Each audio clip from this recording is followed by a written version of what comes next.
What's going on, guys? It's Tay here. We're back here again on YouTube with a new league that I've decided to join for the summer. So this is the Great Lakes Draft League, or the GLDL for short. I decided to join this league just to give me some more practice in, some more work in. Just after missing so much time last year, and also just getting back from finishing of the MDL season as well, which for the results of that, I didn't make playoffs and whatnot, so I'm not too worried about it. There's always next season, but I'm just kind of using this season to kind of get started and stuff. But you see the 6 I have, you saw the 6 that he has, and I feel pretty good about my matchup, so we're just going to get straight into it. This is sped up, by the way. So, but yeah, he leads Weavile and Galarian Moltres, and as soon as I saw that, I knew what he was going to do. I was just thinking like, okay, so this Moltres is weakness policy, and he's going to Ice Shard, and he's going to max the Moltres and then Ice Shard into it to proc the weakness policy. That was my first assumption. You see the 2 that I bring, so you kind of have an idea what I was going to do. So here I'm just maxing my Cobalion, which I love Cobalion, and you see he maxes the Moltres like I knew he was going to do. So so like I said, I thought he was going to do the whole weakness policy thing, but he faked me out on the Weavile to my Whipsicott, which whatever, it is what it is. And I just hit the max steel spike on the Weavile and getting the KO on that, and then he maxed Airstreams, which I assume is probably Air Slash or Hurricane, into my Whimsicott and getting the KO on that. So that kind of takes out a little bit of the plans that I wanted to do. So, but here he brings out his Urshifu, and I bring out my Gigalith. Not necessarily in this game, but in the second game, I would say that Gigalith gets some decent work in. But that's just what I think. But yeah, so here I'm just kind of like, well, my main kind of thing is out of the window. So what do I do here? And even though I know that this Moltres has weakness policy, I'm still just hitting it with effective moves. I don't know why I'm doing that. You can kind of say that's a misplay on my part, but hey, whatever. I live this hit because I am AV, so I wasn't too worried about that, even with the weakness policy. But he's Urshifu, hits close combat on my Cobalion, and then gets the KO with a crit. I don't know how much that really mattered, but you know, hey, it is what it is. I hit my Rock Slide on both of them and knocks that Moltres into its Berserk, so it's even more powered up with his special attack. I'm pretty sure it's like +4 at this point, I'm not sure. But yeah, at this point, I already know that this game is already over. He's hitting the Surging Strikes on my Gigalith, which ends up actually living it. I don't remember off the top of my head how much physical defense, like base physical defense that Gigalith has, but it ends up living. I do have a decent amount of HP in it invested as well, though. But yeah, I just kind of like, this Moltres is just dead automatically. I know it wasn't really going to do anything. And then Gigalith gets the KO on Moltres, which I'll take it. Just kind of saving my differential here. And yeah, like I said, this is basically the end of game 1. He brings out the Virizion, and he'll just hit protect on Virizion and then just get the KO on my Gigalith, and that basically just wraps up this game. So yeah, I think just from that first turn on the fake out kind of just threw my whole game off, and then kind of allowing, almost basically setting up the Moltres myself rather than letting him do it, kind of just messing me up on my game and whatnot. So yeah, we go into game 2 here, and I just started thinking to myself, like, what exactly can I do different that's going to help me win better? So I still lead the same 2. I still lead with Whimsicott and Cobalion.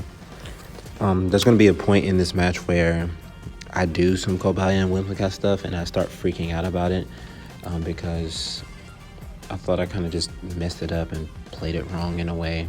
You'll see what I'm understanding, but I still bring the same 3 of Cobalion, Moltres, and Whimsicott, and then I end up switching out Dracozolt for Gigalith, because I realized that I can still set the sand with my Cobalion with a Max Rock. But yeah, I lead the same two, and then he leads with Entei and Moltres. So I was kind of curious on what this was about.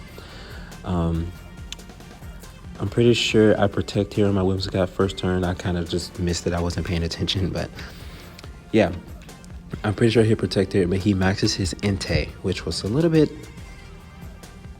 interesting to me. I wasn't expecting the max Entei, but hey, it is what it is. I'm still maxing my Cobalion here, and I'm pretty sure that I'm just trying to get some damage off on whatever is in front of me. Yeah, at the max rock fall into the Entei. Didn't really do too much. And I like between these first two turns, between me and him with our maxes, we're just kind of switching weathers. He gets the max flare on my Cobalion, not doing about half, a little bit more than half actually. And then here, I'm pretty sure, yeah, he protects on his Moltres, and I'm hitting the max rock fall again. And like I said, I think this is the part where I was kind of like freaking out, because I think this is where I started doing the whole beat up justified crap. And I guess I just realized that my Cobalion was max speed. And yeah, I'm pretty sure, because I'm pretty sure I wasn't running Adamant on my Cobalion, which that is what it is.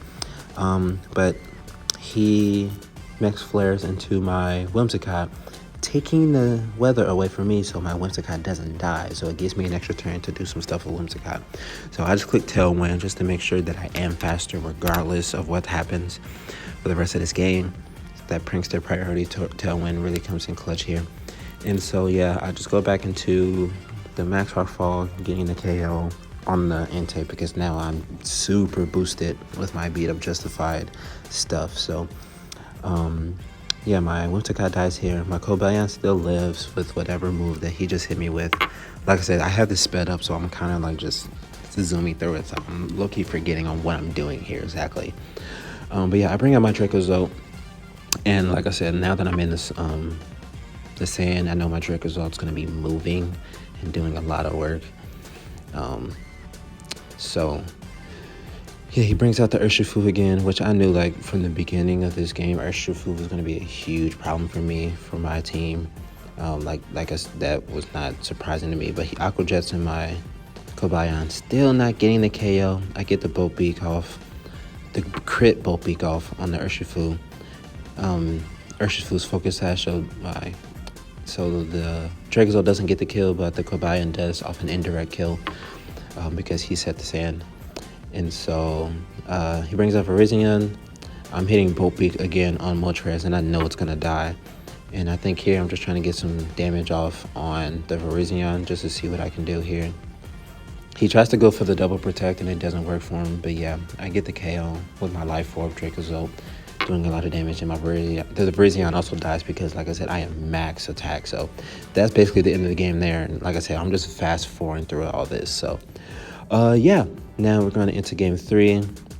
I decided to do my Sand Core lead here instead, so I'll go with Gigalith and Dracozolt, and then with Moltres, and I'm pretty sure, no, I actually take out Moltres. I was like, I don't want to have Moltres in the back, even though it probably would have been smart too, but I'll just go with my Cobalion Whimsicott in the back. I probably could have just done Cobalion Whimsicott to lead again, and then have Dracozolt and Gigalith in the back, but and I feel like that would have been better, just kind of switch out the two pairs, because I think it would have been better for me in the end game to have Dracozolt and Gigalith in the back. But he goes back to his original lead from game 1 with the Weavile and Moltres. So I decided to protect, I think, on my Gigalith, because I'm like, or do I? Yes, I do. I do go back to protect because I feel like he's going to fake out again. So, granted, I should have realized that, you know, he's going to do what he's going to do. But like I said, I knew fake out was coming. So I'm asking my Dracozolt here just to see what I can get off on here. And he maxes his Moltres as well. Yeah, so here there's the protect, and he clicks the fake out on my Dracozolt, which obviously that's not going to matter too much. I hit the max lightning on the Moltres, and it doesn't die, so that kind of threw me for a loop. I was not expecting Moltres to live there with my Life Orb, max attack, adamant Dracozolt. So, yeah, that thing lives, and but luckily also my Dracozolt lives too, even after proccing the weakness policy and it activating its Berserk ability. So he ice shards my Dracozolt, still doesn't die. And then I hit the Iron Head on the Weavile, which also doesn't die. So I'm just like, why is nothing dying here? What's going on? Nothing's getting a KO, but I'm pretty sure he just hits the Ice Shard again. Or he tries to. I click Protect just to make sure I don't die. And he clicks the Max Darkness on my Gigalith, getting the KO on that, which I am lower defense anyway, so doesn't matter too much. Or special defense, I think it was. So going to Whimsicott, like I said, I already knew Whimsicott was gonna die regardless.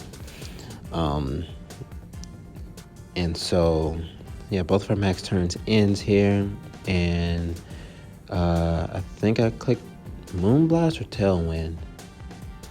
Yeah, I clicked Moonblast on the Weavile just to try to get that out of here, because I know he's going for Ice Shard, so my Dracozolt is gonna die here. So it is what it is with that, and then I get the KO on the Weavile, which I'll take, just saving differential at this point, getting the Air Slash off on the Whimsicott. But him not getting the KO on that is really helpful for me, because it just dies to the sand as an indirect kill. So, and then that's also how the Moltres dies, so I still get a kill for that too. Because for Gigalith, yeah, Gigalith ends up getting a kill on that. But now I'm just down to 1, he's down to 2, and at this point I already kind of know that the game is over. So I'll end up losing game 3, I'm sorry, and I'll lose the set 2-1. Great set by Ed here. This is a great match, and yeah, you guys will be getting more content next week. So yeah, GG's to Ed, and I'll see you guys next week.